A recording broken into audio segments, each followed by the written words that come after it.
আপনারা আমাদের একটা অটো রিক্সার ব্যবস্থা করে দেন, তাহলে আমি ভালো মতো পড়াশোনা করতে পারবো।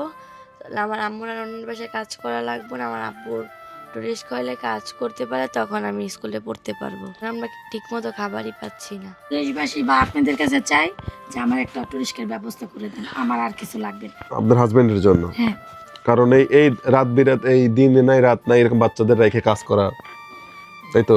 হ্যাঁ। আর হচ্ছে যে ওনার ছোট্ট একটা মেয়ে আছে সুমাইয়া, যে কিন্তু এর আগে বাবার জন্য কান্না করে করে বলছে।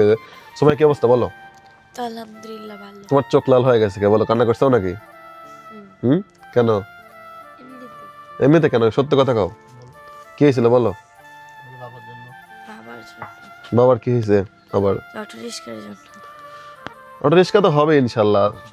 বাবা কথা দিচ্ছে না, হয়ে যাবে ইনশাআল্লাহ। হবে, কান্না করা। প্রবাসী ভাইরা, দেশের ভাইরা, বন্ধুগণ দেখেন, এই সময় কিন্তু ওর বাবার রিক্সার জন্য, মানে আমরা বলে গেছি থেকে প্রতিদিনই প্রায় কাঁদে।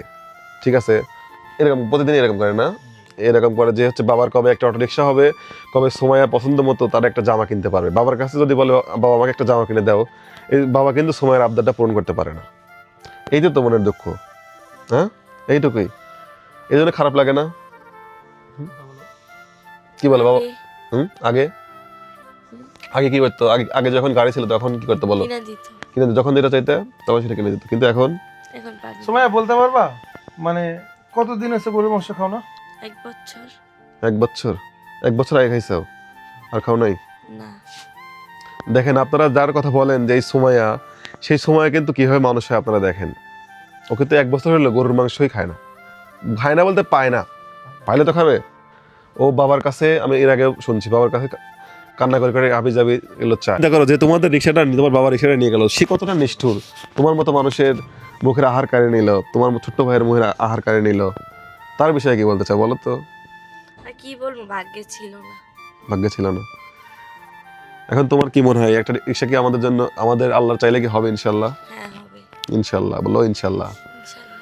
বন্ধুগণ, এই সময়ের আশা আপনারা ফিরাই দেবেন না। ছোট্ট সময়ে কিন্তু চাই যে ওর বাবার একটা অটো রিক্সা হোক। এই অটো রিক্সার কথাটা আমি বারবার রিপিট করতেছি, কারণ কি দেখেন, ওই সময় বলতেছে না যে কান্না করছে, চোখ দেখানো কিন্তু আসলেই কান্না করছে। কি জন্য কান্না করছে বলেন তো, কি ছিল?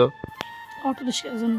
এই রিক্সার জন্য, যে কবে বাবা রিক্সা হবে, কবে আমি স্কুলে ঠিক করে যাইতে পারবো, কবে বাবা আবদার পূরণ করবে, এই তো কারণ। আর উনি তো বললো যে হচ্ছে খাবার নাই ঘরে, এরকম। আসলে ওনাদের যে অবস্থা, এই বস্তিতে ওনারা থাকে, ওনাদের ঠিক মতো যে দুপুরটা ভাত খাবে সে অবস্থা বর্তমানে না। আমাকে ফোন দিয়ে বলতেছে ভাই আমাদের অবস্থা খুবই খারাপ। এখন কি করতেছেন, কিভাবে দিন যাচ্ছে? এখন ওই যে ওনাদের বাসায় ছিলাম না, তো ওনারা 3000 টাকা দিয়ে গেছে, আর 1000 টাকা দিয়ে গেছে, কয় আমরা কবে না কবে আসি, 1000 টাকা দিয়ে আপনি একটু চলেন। আচ্ছা, ঠিক আছে, তো এই ওগো নিয়ে ওই টাকাটা দিয়ে কয়দিন ধরে চলতেছে। আচ্ছা আচ্ছা। আমরা হয়তো 500, 1000, 2000, 5000 দিয়ে যাব, কিন্তু আমরা কিন্তু চিরস্থায়ী একটা চিরস্থায়ী সমাধান দিতে পারবো না। আমরা চাই একটা চিরস্থায়ী সমাধান। এই ছোট্ট মাসুম একটা বাচ্চা আছে, ছোট্ট মাসুম বাচ্চা, মাসুমিও, আর এখানে একটা নাবালিক একটা মেয়ে আছে। ঠিক আছে, এই দুইটি মানুষের মুখের আহার উঠতো যে রিক্সা দিয়ে, সেই রিক্সাটি কিন্তু চুরি হয়ে যাওয়ার কারণে আজকে তার বাবা একটা অন্য কাজ করবে তার কোনো সম্ভব না, কারণ তার বাবা একটা পা নেই।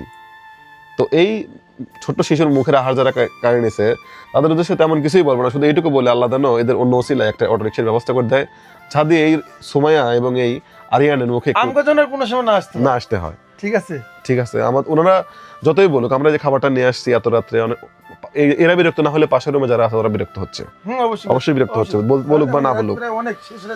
তো আমরা চাই না এখানে বারবার আসতে। আপনারা প্লিজ যে যেখান থেকে দেখছেন, যারা আছেন, এই ভিডিওটা শেয়ার করবেন যেন এই ছোট পরিমাণ শেয়ার করেন যে কোনো দয়ালু ভাইয়ের চোখে পড়ে, সে চাইলে এটা সমাধান করে দিতে। আর বরাবরের মতোই প্রবাসী যারা আছেন তাদের কাছে আমাদের অনেক অনেক রিকোয়েস্ট, যারা আছেন আপনাদের ছাড়া এইসব কাজ আসলে হয় না, কোনো দেশের সম্ভব না। অনেক নেতা আছে কিন্তু তারা খুবই ধারায় না দেবে, তা বলছে খুবই কম, রেয়ার। তো আপনাদের মাধ্যমে যে কাজে হাত দেওয়া যায়, প্রবাসী থাকবেই। তো প্রবাসীদের প্রতি আমার বিনম্র শ্রদ্ধা এবং সালাম, আপনারা এই কাজটা সমাধান করে দেবেন। আমি আরো জোর গলায় বলবো যে হ্যাঁ, প্রবাসীদের প্রতি আরো সালাম।